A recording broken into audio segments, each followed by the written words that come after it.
Mwiriwe, ndabashuhuje cyane mwari muri aho. Muri uyu mwanya ngarutse ngira ngo mbabwire ku buhamya bwanjye, ho gatoya, ni ukuri. Ndabashuhuje cyane rero, nitwigire impumarite, navukiye mu karere ka Kamonyi, intara y'Amajyepfo, umurenge wa Runda, akagari ka Gihara, mu mwaka w'1985.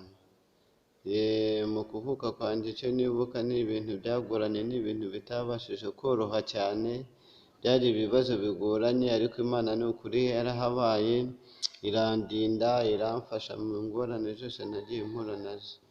Ati byagenze gute rero mu kuvuka, ukuntu byari bimeze, mama yambwiye ko ni amateka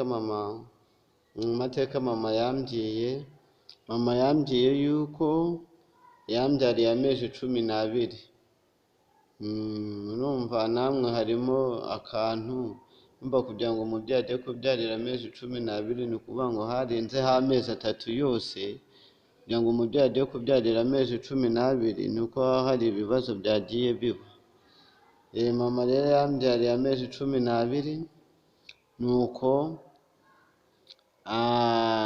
ambwira yuko we aceka yuko bari baramuroze, nuko yambwiye. Noneho muri uko kuvuka murumva navutse n'ibibazo bikomeye, mvukana ikiro kimwe n'inusu. Navutse ngo ndi gatoya cyane, byari ibibazo bigoranye, ndi gatoya cyane, byari bigoranye. Nuko mfite ikiro n'inusu, ngo mama yabwira ngo hari abantu baje kureba umwana, bahageze baramubwira ati se ubundi ko wajya kubyara abana, uyu munsi noneho turabona babyaye inyoni. Ati uyu munsi turabona babyaye inyoni, uyu mwana wabyaye turabona bitoroshye.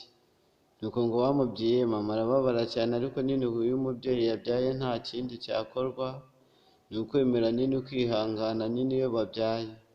Noneho rero ubwo mama nyine yarabyemeye, aragenda arandera.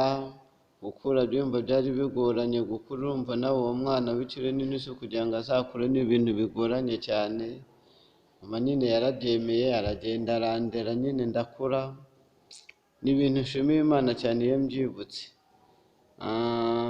Naje no kwiga, nda mu ishuri, kwiga nabyo ni ibintu byari bivunanye, nabyo byari bigoranye.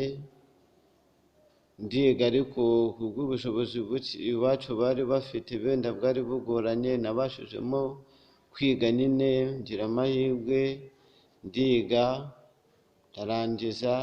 Ibintu nashimira Imana cyane. Ndashimira Imana rero, nabashije no kubona akazi, hari akazi mfite kampa amafaranga, nubwo wenda atari menshi cyane ugereranyije, ariko amafaranga yo ngerageza kuyabona nyine buriya nkibeshaho. Nuko bimeze rero, nuko ibintu bigeze gutyo, ni nk'uko ibintu biteye, nuko bimeze. Nshimira Imana, narakuze, nkora ubukwe, ndi umugabo, ndatuye, mfite inzu yanjye, ibona wenda itamwaye, ikoreye amasuku, irimo n'umuriro, ntabwo ari ukubyirata. Ni ukuri nta hantu Imana itamvanye, abanzi barabizi mu mikurire yanjye. Hari umugabo duturanye, ntabwo nzamwibagirwa, yajyaga aza yareba ukuntu ngana iwacu aho ngaho navukiye i Gihara, yareba ukuntu ngana, akangereranya n'umuhungu we naramurutaga, yitwaga Eric. Akavuga aka kana ngo uzi yuko ngo karuta Eric. Ashaka kuvuga yuko nyine ntakura, yuko ndi mutoya nyine mu rugero. Nari mutoya byo ndabyemera, ariko iki kintu cyarambabazaga cyane. Umugabo buri gihe yageraga mu rugo ahita avuga ngo ariko ngo uzi yuko ngo aka kana ngo karuta Eric wanjye. Eric yavugaga yari umuntu w'umusore ufite ibigango, ufite imbaraga, yari yarakuze avumbutse. Nuko nkumva ndababaye, njyewe nareba ukuntu ndi muto, ariko ibijya Imana yari izi impamvu. unandire neza irandinda bakira mu bintu bijyanye n'agakiza, nkajya asenga nkabwira Imana ati Mana rwose numfasha nkakura nanjye nkaba umuntu muzima, ni ukuri nzagushima.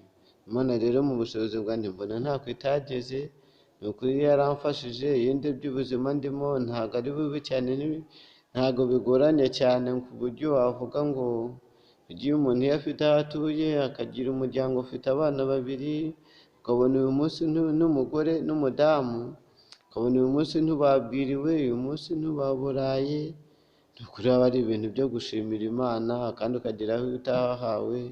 Mfite urugo rwanjye ntaha, mfite inzu yanjye ntahamo, hari n'imirima naguze yo guhinga, gusa ntabwo njyewe mbyirata, ahubwo mbashimira Imana.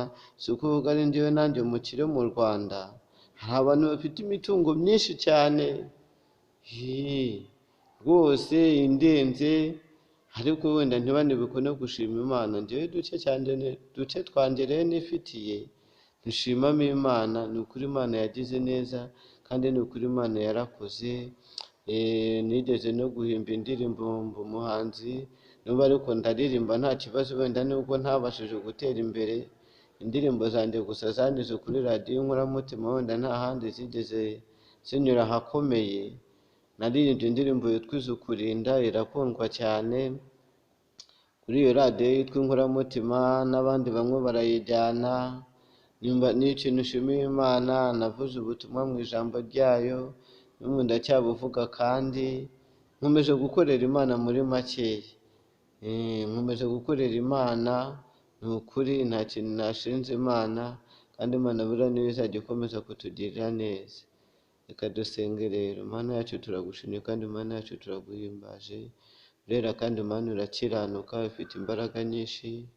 Mana ndagushimiye ahantu wagiye umvana, hari ahantu hagoye cyane, kuva kera nkiri umwana mutoya, mu mikurire yanjye bigoranye, ariko Mana wabanye nanjye urandinda, uramfasha ungirira neza. Fasha abantu Mana bazumva ubu buhamya, buzabafashe, buzagira aho bubavana, buzagire n'aho bubakura. Uri Imana uzi kurinda, kandi uri Imana igira neza, uri Imana ufasha. Ibyo wankoreye ni byinshi Mana, ntabwo nabirondora kugeza aya magingo. Mana ujye ukomeza ubane nanjye, kandi ujye ukomeza kumfasha, ujye ukomeza kundwanirira, ujye ukomeza kumbera Imana nyamana. Mbisabye mu izina ryawe, amen.